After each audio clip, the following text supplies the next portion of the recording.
me and my dad, we bonded over this cannabis that originally at one point we were both against, right? Yeah. And a couple years after that, when I was 23, my dad was diagnosed with cancer. And it was terminal by the time he figured it out. And they gave him, this was in July 9th of 2015, I believe, 2014. And they gave him until October, right? Mm. And he didn't tell me any of this, right? He didn't tell me that they only gave him until October. But I got him on Rick Simpson oil, right? Which is the proper name for it is full extract cannabis oil. And THC has been shown to kill cancer cells. And so this is no new news or anything, but at that time I had been at that cannabis school and they had been helping out a lot of ill patients, right? People with MS, people with everything from cancer to Alzheimer's, I mean, everything, right? Mhm. But the big one was cancer. And so I helped him with RSO, and he ended up living until the following June. And so I attribute cannabis for getting me an extra year with my dad. In today's video, I have my friend, the one and only Ryan for Highly Optimized Podcast. He is, yes, you guessed it, an enlifted coach #1. Yes. And he's going to be sharing about his journey in self-development and plant medicine. Stay tuned.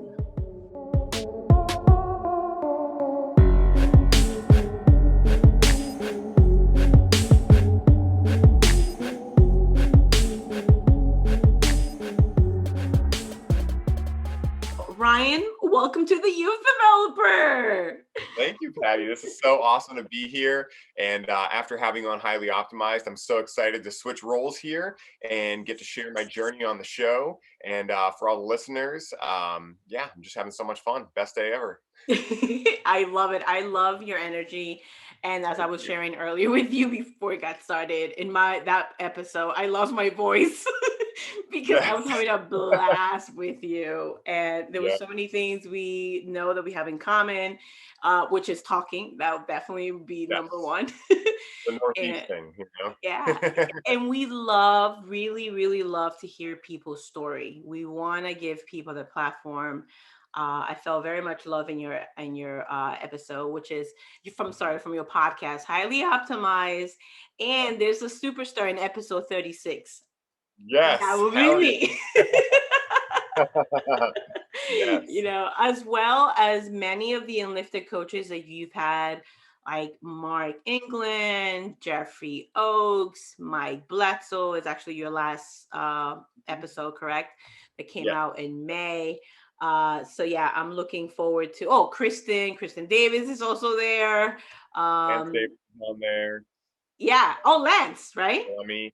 Yeah, Mike Salemi. I mean, I think I've had like 30 something enlifted coaches on that podcast. Wow. Easy. Yeah, it Yes. got quick. Yeah. So I am very interested into getting and diving into what I know I mentioned is plant medicine. And I grew up in the 90s. So Mhm. growing up in the 90s, and I was very much into hip hop, R&B, and my parents didn't quite understand why. My sister was in a lot more into like Spanish music, but I myself found myself into that world. And also in the 90s, I don't know if you know this, but there was this huge what is the word, campaign, right? Yeah, Like say no to drugs, and the whole yeah, stigma about like it was like the worst thing you could ever do. yeah, And so I grew up in that, right? And yeah. so here I am, and so I'm here to learn because I want to move away from really being ignorant. I also been very much sheltered Mm, in the past 20 years, I will say, to be open minded mhm. about topics such as cannabis, and now you're talking about plant medicine. And Yeah, so I told you, I sent you an IG. I was like, I'm ready. yeah. Yeah. So walk us through your journey Yeah. and let's dive in. Yeah, so I'll definitely start first with my journey through plant medicine, and then we can talk a little bit about like the laws and how things have changed, and just a little bit of like interesting things that I've been figuring out recently. But it all started for me. I was very opposed to plant medicines and drugs of any sort, right? Alcohol included, for a long time.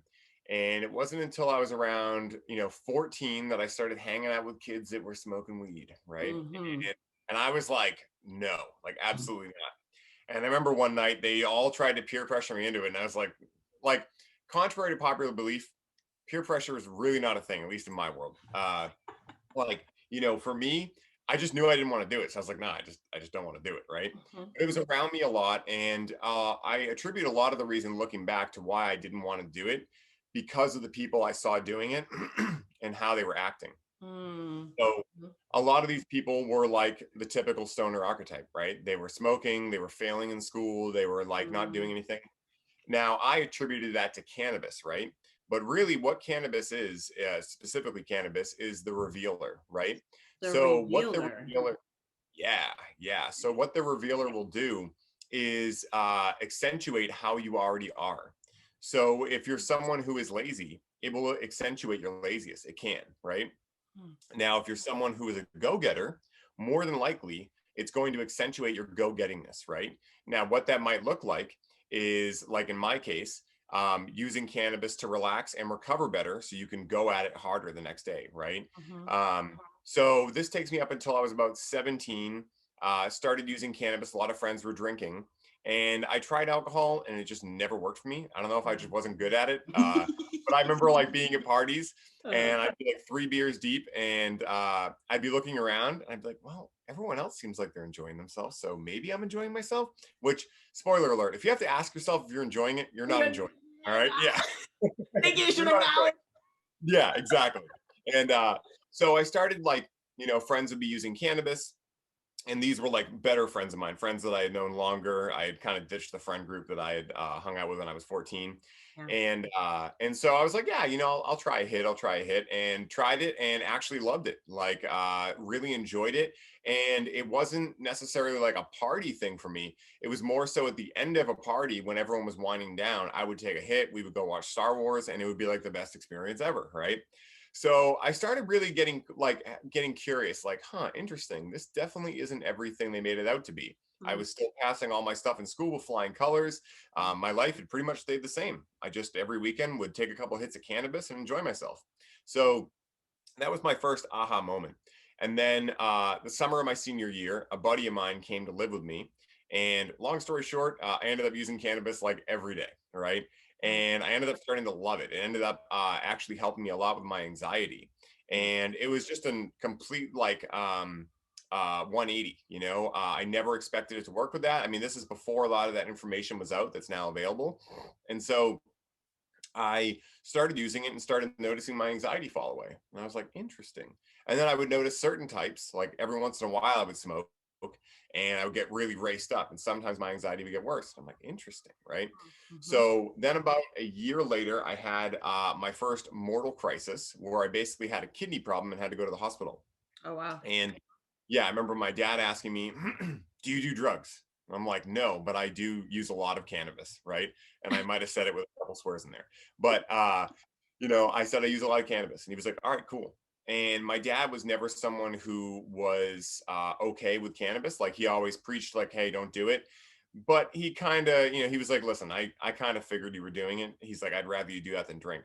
So when I was in the hospital, him and I bonded, and I showed him a lot of like the information I had been reading. This is a couple years later. I was like 18, 19, about cannabis being actually very healthy, right? And the endocannabinoid system and how our largest regulatory system in our body mimics cannabis by creating what's called endocannabinoids, like anandamide and 2-AG. And anandamide is like your happy molecule. So if your endocannabinoid system, again, the largest regulatory system in the body, is not working properly, you're not going to be able to have mood stabilizing, right? That's why cannabis helps so much in so many people, because it helps mimic those things. And your body goes, oh, we know that. That's anandamide and 2-AG and all these other endocannabinoids. Let's just take that right in. So he changed his tune, was like, wow, guess I was wrong. Mhm. And from there on out, him and I bonded on it.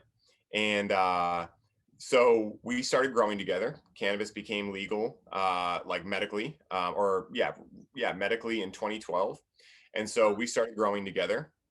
His business was failing at the time. The recession had hit everyone hard. Yeah. A couple of years after that, and we were getting a new business going, and he needed a good distraction, and so did I, right? And I was really gung ho. I was like, listen, I think I want to do this with my life. Medical was coming out, dispensaries were going to start opening, and I was like, I want to do this. Dad needs a distraction, so I finally convinced him to buy this grow kit. We buy this grow kit, and we start growing. And our first harvest was like, ugh, it was. We got through it, but it was clear we needed some help.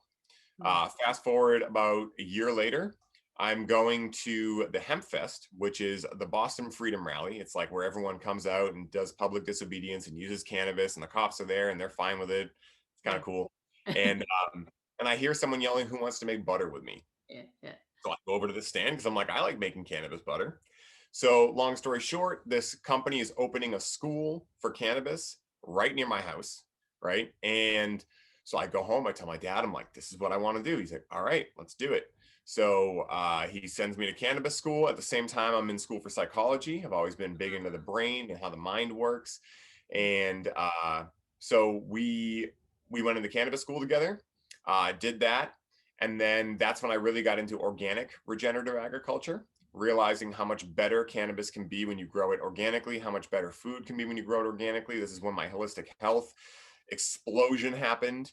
Mm. And the reason I mention all this is because me and my dad, we bonded over this cannabis that originally at one point we were both against, right? Yeah. And a couple years after that, when I was 23, my dad was diagnosed with cancer. And it was terminal by the time he figured it out. And they gave him, this was in July 9th of 2015, I believe, 2014. And they gave him until October, right? Mm. And he didn't tell me any of this, right? He didn't tell me that they only gave him until October. But I got him on Rick Simpson oil, right? Which is the proper name for it is full extract cannabis oil. And THC has been shown to kill cancer cells.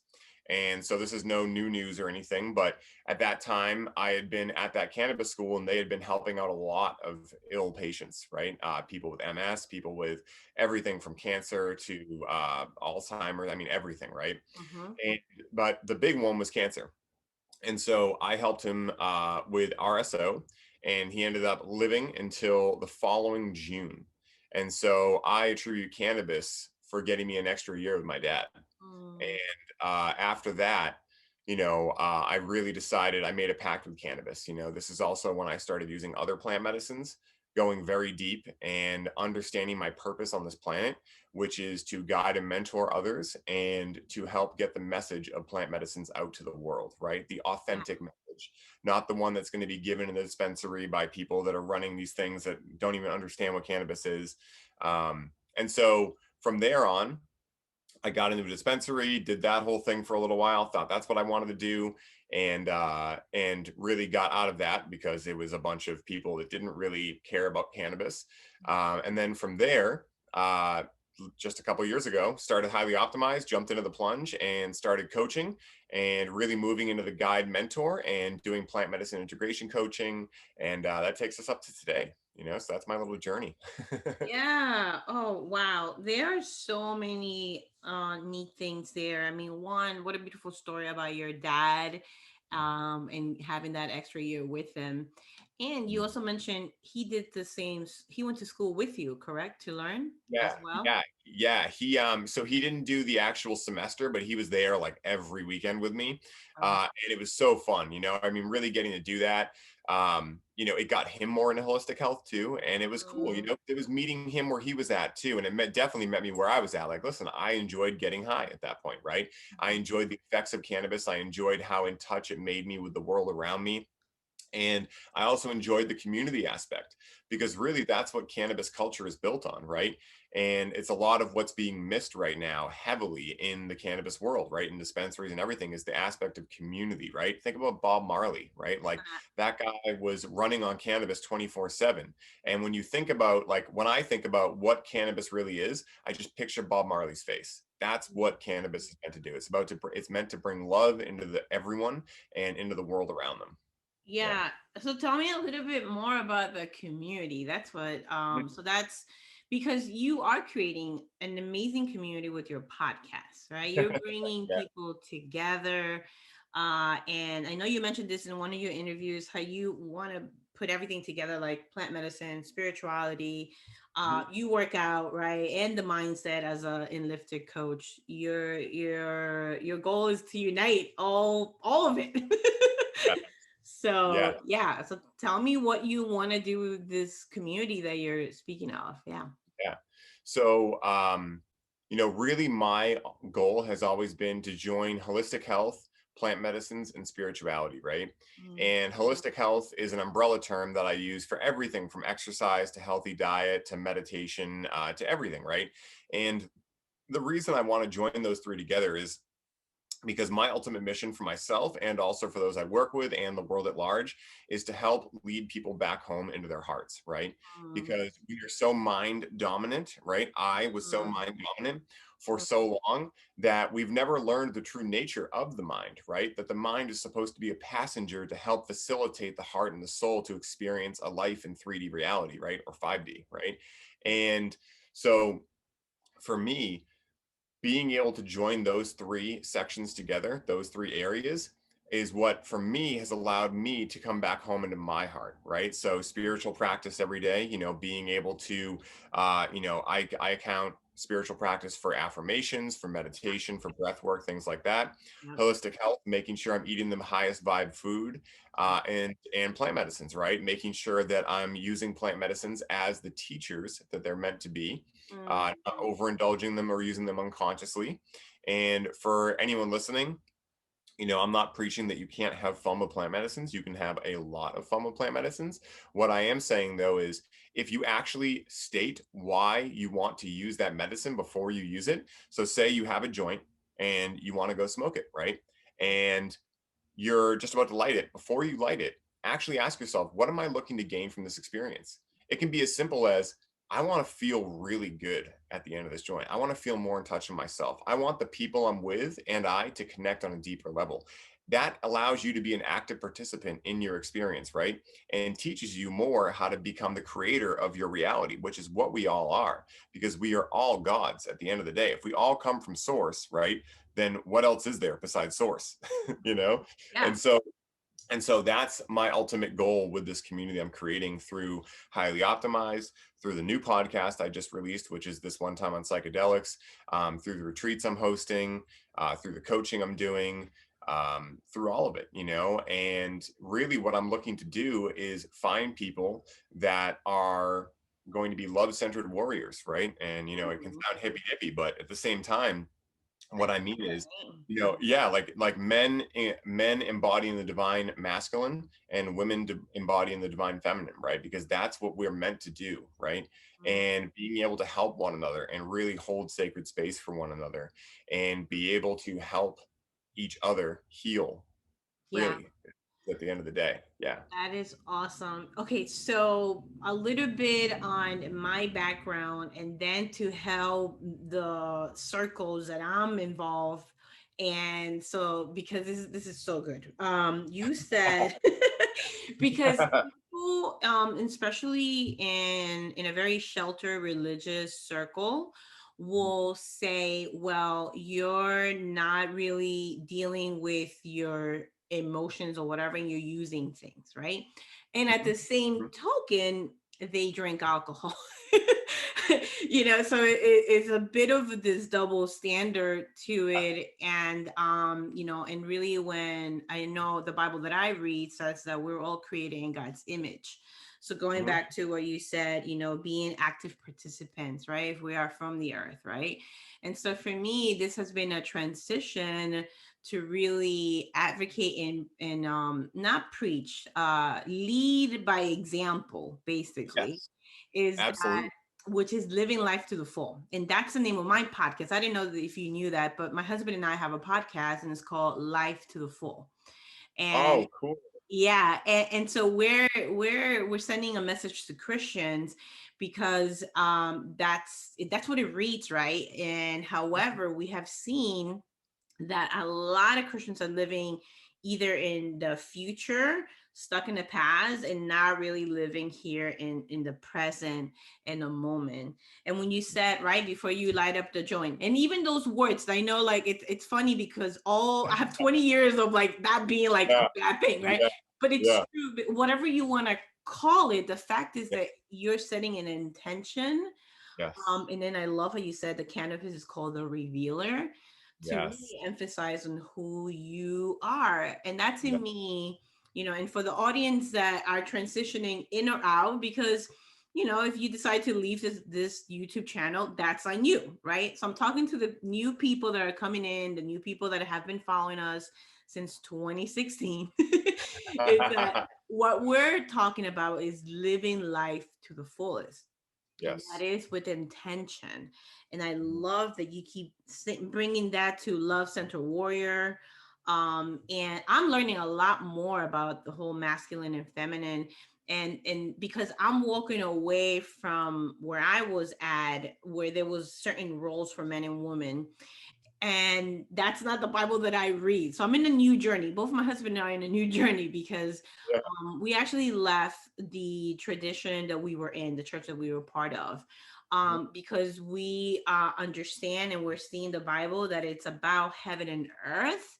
It's not about heaven and hell. I don't know if you knew this, Ryan, but if you Google heaven and hell, or you go to like a Bible place, you'll get zero scriptures.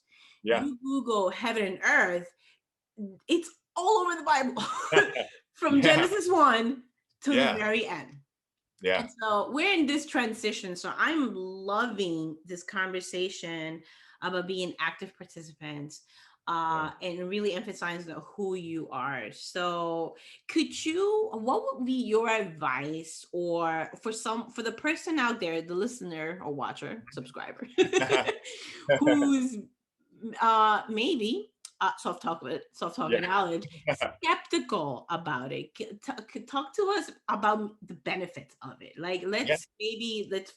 I mean, you already did in so absolutely. many ways, but for the Yeah, skeptical listener out yeah, there. absolutely. And I love that you brought that up. One of the things you brought up is, hiding emotions or things like that. Mm, And this is a common misperception when it comes to like psychedelics and plant medicines and that nature. So, there's a reason they call alcohol spirits, right? Because it can rob your spirit, right? And wow. it can negate your emotions, it can hide them, right? Same with drugs like cocaine or methamphetamine or opiates. All of those drugs can mask your emotions, right, and make you kind of a gray state. On Wow. the other side, cannabis. The reason why, I'll give you a scenario that I heard a lot, right? Mhm. And this scenario would be someone would come into the dispensary. They'd say, "Oh, I don't know, cannabis gave me anxiety." I'm like, "Okay, let's take a step back.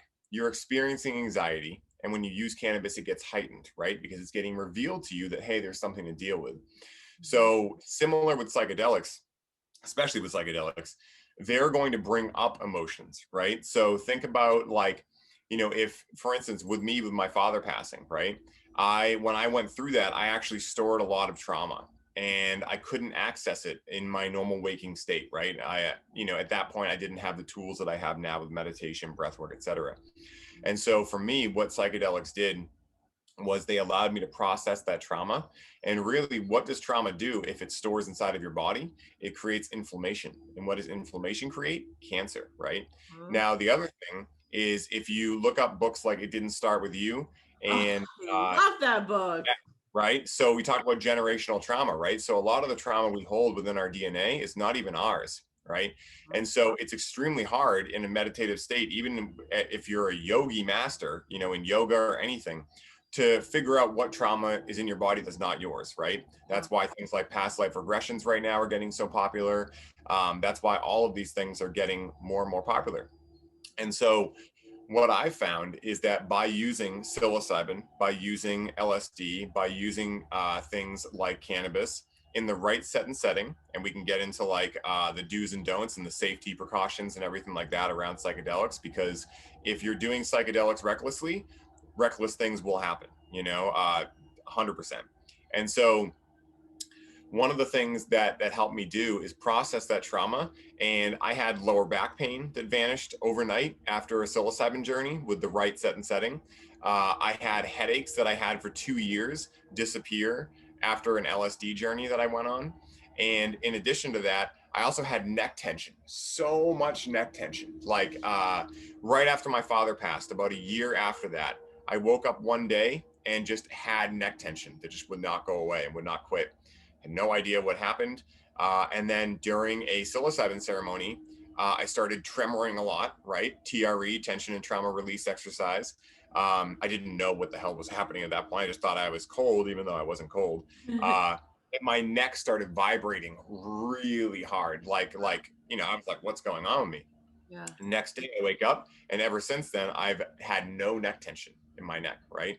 Mhm. So basically what these things do is they can help you purge emotional trauma, they can help you unlock. And this is the number one thing with regards to religion, right? Because I've always said religion has an amazing basis, right? Like the idea of religion is incredible, right? But you've seen, like we've both seen a lot of times where religion can become dogmatic. It can become not inclusive, right? Keeping out certain, sexual orientations, things like that. And so one of the things that I've realized with psychedelics is that psychedelics, a lot of times, especially ones like 5-MeO DMT, allow you to actually experience what like Jesus talks about in the Bible, right? It allows you to experience oneness, right? Mhm. And I don't think they're for everyone. Not everyone needs this, right? But for those that are skeptical, like, is there God? Like, what is source? What are these things? Mhm. And those same people that feel, yeah, I feel like I'm ready, I would like to do this, those people should go try this, right? Like they should at least look into that, do their research, right? And it's an incredible opportunity to experience what the other side is like.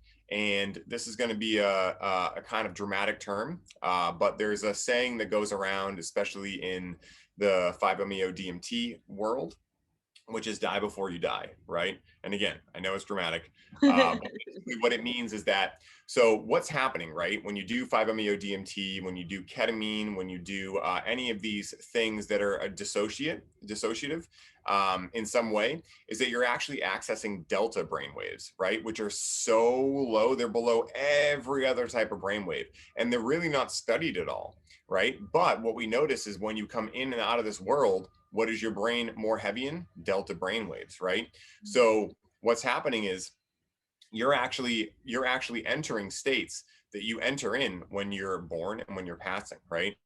And so, regardless of what you want to call that, that's what the science is saying behind it, right? Now, personally, I can tell you from my own experience, I've never felt anything closer to what I know to be God than doing 5-MeO DMT. Mhm. And what that did for me moving forward is now, because I know that area exists, I can use breath work and meditation to get to a very similar spot with no added psychedelics. So that's the number one important thing I want to say here, is that psychedelics are not a necessity. They can be a guide, if you will, right? They can show you a roadmap, and then they can show you how to get there without them, right? They can show you what is possible, so then you can actually I hate this term too, but I'm going to use it, hack your physiology to get there as well. I know a breathwork style that is extremely efficient and suitable for getting a big release in endogenous 5-MeO and NN-DMT. Because the funny thing about DMT specifically is that your body creates it, just like endocannabinoids. So NN-DMT and 5-MeO DMT are created in the lungs. They're created in a few different spots in the body. I don't know them all offhand, but that's why when you do breath work, right, especially Wim Hof or anything, sometimes you can feel this interesting feeling if you hold your breath, Yeah. especially if you give a hold and a squeeze. Right. That is a very interesting breath work style. And if you do something hard opening like cacao and then you do that breathwork style, you will be releasing more DMT into your system. That's just something I found. I don't know if there's actual science behind that, but it works every time. And every client I brought through it, after drinking cacao gets farther. And so for someone who is like, I'm not doing psychedelics, I don't want to do it, right? I hear you. Yeah, they're not for everyone. If you want to experience what we're talking about here in a safe way that you're not going to have to ingest anything, what I would do is take 10 deep breaths really fast, like, Like and on the 10th timing. one, Mhm. yeah, Like Tony exactly. And then Robbins. Okay. yeah, then on the 10th one, you're going to breathe in as much as you can, sip, swallow, and then squeeze up from your perineum and then down through your lats slash like core. And you're going to squeeze for about 3 to 4 seconds, and then you're going to let it out. And then just wait for what happens. And you're going to feel a rush of something. And that something is DMT. And so you can experience it without having to actually do it. Yeah.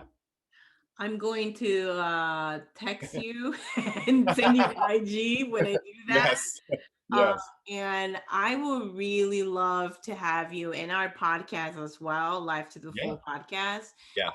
How can people get in touch with you to learn about plant medicine? Because I know you were in medical cannabis as well. So Yeah. how can they learn more? Yeah.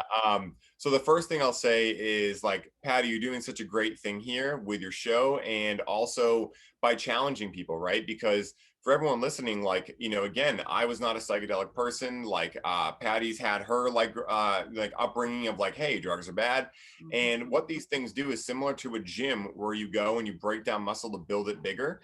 We're doing that same thing. We're challenging your viewpoints. So hopefully you go out and you do your research and you come to your own conclusions, right? Mhm. I never want anyone to just blanketly agree with me. I want to ruffle feathers and challenge people so they go, I don't know if that's true. And they go look it up and they find their own thing, right? This Mhm. is simply what I found to work for me. And again, when we talk about plant medicines, like once again, they are not for everyone. Definitely do your research, make sure you're in a safe container, all of that stuff. That being said, if people are looking to work with me, you can find me at highly underscore optimized on Instagram. I also have the highly optimized and this one time on psychedelics podcasts. Highly optimized just cracked 51 episodes. Super Yeah. pumped about that. And this one time on Episode psychedelics. 36 is my favorite. Yes, it's the best one. I mean, it adds up to 9, which is in spiral dynamics. So, it's a good number. Cool. Yeah.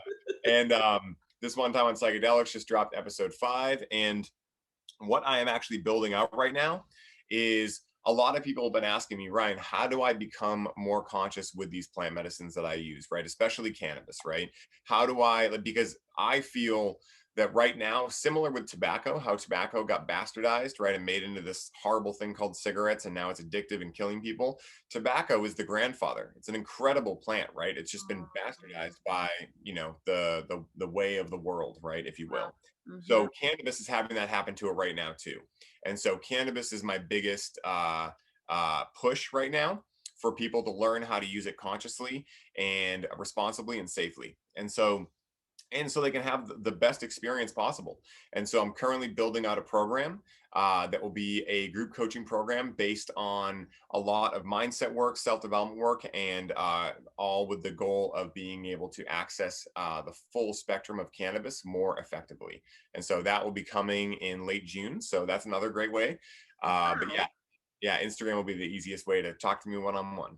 How long is the program, or how long were you thinking for the program? It'll be between 10 and 12 weeks. We're currently going over like the weeks and stuff, Yeah. but basically what it's going to do is just it's going to go over and use a lot of methodologies like story work, like breath work, like meditation, to show people how deep cannabis really goes. Because when you start adding your own special essence, aka your intention, uh, Mhm. to the experience, and you start becoming an active participant, it then can lead over into all the other aspects of your life. Then what's to say you can't put an intention on food? What's to say you can't put an intention on a drive you're about to take, right? Mhm. Going out in the sunshine. I mean, this is like this for me, cannabis helped me begin living as the creator, and that's what I'm bringing to other people through the same methodology that I went through. So I want to be so transparent with you and the audience that alcohol for Jimmy and I has been a regular thing for us this past year. yeah, And then when you were talking about with the masking your emotions, I did mention the whole thing about Christians doing this, and actually that's a part that annoys me because it's okay. to Yeah. have a drink, to do this. Yeah. And Yeah. yeah, and so I've been asking so many of my new friends. I'm like, when they come over, I was like, oh, we make a killer paleo margarita, and the answer has been, oh no, I don't drink, and I'm like, huh? Yeah. Yeah. And I do want to say one thing too, like, this doesn't mean that you can't drink, right? Like, Of course. it more so means, like, again, create an intention around it. Like, you want to have a beer with your friends, awesome, it's going to bring you closer together. You want to have a paleo margarita, like, that sounds delicious, right? It's Exactly. more so making sure that you're saying, hey, I want to do this because I want this experience out of it, more than, and this can happen with cannabis too. Like, you come home, it's just ritual. You pack a bowl, you're not even thinking about it. You smoke it, or you make a drink and you're drinking it. You don't even know why you're doing it. And I found myself in that cycle before. And so it's much less about what you're doing, and it's more so about how you're doing it and what thought process is going into it. Because again, like, life is meant to be lived, right? And if we continue putting so many restrictions on us, then in my own experience, you end up living a life that feels like there's a father figure watching down on you, right? And I don't mean God in that sense. I mean, like, literally, you're creating your own father figure because you're like, oh, I have to do this, I have to do that, oh, I can't eat that. It's like, listen, sometimes you got to have the cake, Yeah, and there's yeah, nothing wrong with yeah, it. Eat the cake. yeah. And So that yeah. bakery. Like, again, like, I think personally, or I feel, I imagine that, for me personally, I'll talk about my own experience, and for anyone listening, you can either agree, disagree, whatever. But in my own experience, if let's say my friends are going to a bakery, right, and they're like, we're going to get a cupcake, right? The feeling of me eating that cupcake is going to nourish my soul so much more than saying, no, I don't want that, and then feeling like I'm missing out the whole time, right? Now, does that mean I'm going to go do it every night? No. But if, like, once a week, once every month, whatever, they're like, hey, let's go do this. Like, sure, I'll make sure it's gluten free. I'll make sure all the checks are in balance, but I'm going to eat it. I'm going to have that, Yeah. and I'm going to enjoy it. Right. For So, yeah. sure. Yeah, because at the end of the day, and especially going back to the alcohol, that I wanted to be transparent is that you think you're numbing something, like the bad day. We're going through this whole IRS, my husband and I, that's Yeah. been pathetic, right? And we think, Ugh. oh, that's what I'm going to use to just forget about it. Mhm. That I will say that's the wrong intention, right? Like, instead of like, hey, we just had my friend from California and we're gonna take her to a new brewery. Yeah, let's do that. Right? Yeah. That's Let's fun. go. Say welcome to my city. Yeah. And I'm loving how you're saying cannabis being the revealer. Mm. And yeah, so to me, another thing I did actually, and the way I grew up, I called it weed, right? That's what it was Yeah. called, or marijuana. That was like the thing. Yeah. But that was like the taboo word, right?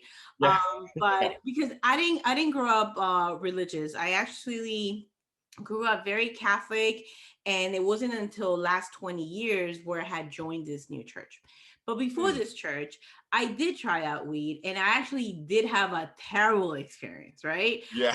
Where I felt like the walls were coming on me. The next day, I went to the mall with my mom, and it just hit me again. I'm trying to close, and I'm in the dressing room again. Things are spinning, Yeah. and so I was like, I will never do that. And I did it one more Yeah. time, and the same thing. And that's when for me, I had put that stop. And it was, I would say, a year shortly after that, that's when I joined the church, right? And so that's where, like, I never had looked back, right? But yeah, Yep. so that was my experience with it. And so, like, these 20 years have been so much on restriction, which, Mhm. to your point, it does quite the opposite, right? You wanna, and because in nutrition, when I became a nutritional therapy consultant, that was the number one thing that I learned, was that digestion starts in the brain. Most Yeah. people say it's in the mouth, and that's the mechanical process of it.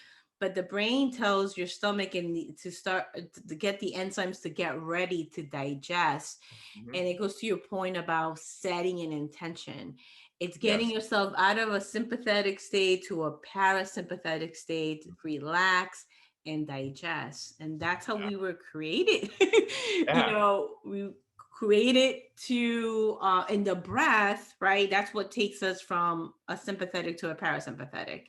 And for the listeners who have been part of my church or part of that circle, I told one of my clients yesterday that, you know, she was saying that breath has changed everything for her. She joined my core language group. And, Oh, you know, I told her, you know what breath is, right? Because people say, oh, I want to live in the spirit. I want to have God's spirit. Well, spirit means breath, his breath. So, absolutely. hi. Absolutely. Yes. And I have a question for you, Patty. Yeah.